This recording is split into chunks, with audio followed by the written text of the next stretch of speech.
হাঁসের মাংস রান্না করছি। হাঁস মূলত কোনটা খেতে বেশি ভালো লাগে সেটাও কিন্তু জানার প্রয়োজন। হাঁসের মাংস বিশেষ করে শীত সিজনে অনেক বেশি মজা লাগে খেতে, কম বেশি আমরা সবাই পছন্দ করি।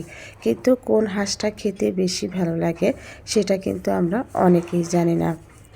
তো দেখতে পাচ্ছেন যে আমি হাঁস কেটে নিচ্ছি, আর এই হাঁসটাকে যখন আমি গ্রামে গিয়েছিলাম তখন আমি নিয়ে আসছি গ্রাম থেকে। তো আমি ড্রেসিং করে নিয়ে আসছিলাম, এখন আমি কেটে কেটে ধুয়ে রান্না করব। তো কোন হাঁস খেতে বেশি ভালো লাগে সেটাই বলছি।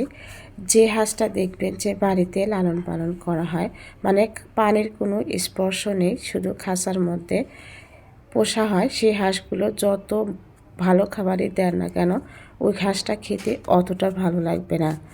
যেহেতু বাড়িতে পোষা হয় তাই ওই হাঁসগুলো খেতে অতটা ভালো কিন্তু ওরা চষে বেড়ায়। বিশেষ করে নদী এলাকায়, বিলের কাছে, পুকুরের ধারে যে বাড়িগুলো থাকে ওখানে যে হাঁসটা লালন পালন করা হয় সেটাই হচ্ছে খেতে বেশি ভালো লাগে।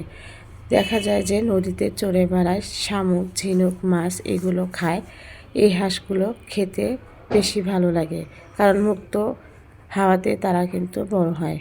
ডক্টর নাবিল স্যার একটা কথা বলে যে হাঁস, মুরগি, গরু, ছাগল যাই খান না কেন বাচ্চাদেরকে সেটাই খাওয়ানোর চেষ্টা করবেন যারা মুক্তভাবে ঘুরে বেড়ায়, প্রকৃতির মাঝে চড়ে বেড়ায়, সেগুলো খেতেও ভালো লাগে। আর ওগুলো খাওয়ালে নাকি বাচ্চাদের ব্রেনও অনেক বেশি ভালো হয়। তো কীরকম হাঁস খেতে বেশি ভালো লাগে সেটা তো বলেই দিলাম।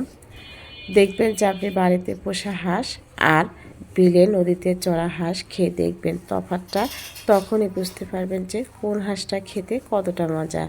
তো কথা বলতে বলতে কিন্তু আমি প্রয়োজনীয় সব মশলা আমরা দিয়ে দিয়েছি।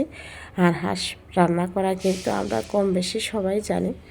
তো আপনারা দেখেই নিয়েছেন যে আমি হলুদের গুঁড়ো, মরিচের গুঁড়ো, ধনিয়া গুঁড়ো, জিরা গুঁড়ো, আস্ত মশলা, কাঁচামরিচ, পেঁয়াজ, রসুন সব কিছু দিয়ে আমি সুন্দর করে সরিষার তেল দিয়ে কিন্তু আমি মেখে নেব। আর সরিষার তেল দিয়ে যে কোনো মাংস মেখে নিলে সেটা কিন্তু খেতে অনেক বেশি ভালো লাগে, আর ফ্লেভারটাও অনেক বেশি ভালো আসে। তো আমি প্যানের মধ্যে আরও কিছুটা সয়াবিন তেল দিয়ে দিলাম। সম্পূর্ণ রান্নাটাই যদি সরিষার তেলে হয় তাহলে আরও খেতে বেশি ভালো লাগে। তো যদিও আমি এখন সয়াবিন তেলেই রান্না করছি। আর এখানে আমি দিয়ে দিয়েছি হচ্ছে আবারও কিছুটা পেঁয়াজ দিয়েছি। আমি গোটা মশলা অল্প অল্প করে দিয়েছি, যেহেতু আমি এর মধ্যে আগেই দিয়েছিলাম। তো পেঁয়াজটা কিন্তু বেশি দিতে হয়। আর হাঁসের মাংস রান্নাটা কিন্তু খুব বেশি ঝোল রাখতে হয় না, একটু মাখো মাখো রান্না করলে হাঁসের মাংসটা খেতে বেশি ভালো লাগে। তো কথা বলতে বলতে কিন্তু আমি মাংসটা এর মধ্যে দিয়ে দিয়েছি। তো ভালো করে কিন্তু আমি কষিয়ে নেব। এটা কষানো যতটা ভালো হবে হাঁসের মাংস খেতে ততটাই ভালো হবে। আর কালারটা দেখেন কতটা সুন্দর আসছে। তো এখন আমি ঢাকনা দিয়ে ঢেকে ঢেকে কিছু সময় ভালো করে কষিয়ে রান্না করব। আর কষানো মাংস যদি ভালো করে কষিয়ে তারপরে শিরাটা দেওয়া যায় তাহলে খেতে অনেক বেশি টেস্ট হয়। মাংস কষানো যদি কম হয়, আপনি যত ভালো করে রান্না করেন না কেন তাহলে খেতে কিন্তু অতটা ভালো লাগে না। তো আমি কিন্তু কয়েকবার ঢাকনা দিয়ে ঢেকে ঢেকে মাংসটা আমি ভালো করে কষিয়ে নিচ্ছি।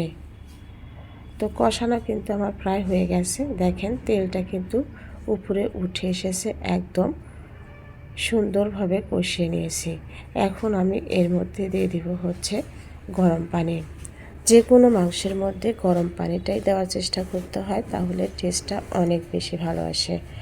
তো গরম পানিটা আমি এর মধ্যে দিয়ে দেব। আর খুব বেশি পানি কিন্তু দিব না। ওই যে বলছিলাম যে হাঁসের মাংসটা একটু কষা কষা খেতেই বেশি ভালো লাগে, ঝোলটা বেশি হলে সেটা কিন্তু খেতে অতটা ভালো লাগে না। তো দেখতে পাচ্ছেন যে আমি ঢাকনা দিয়ে ঢেকে প্রায় 15-20 মিনিটের মতো রান্না করেছি।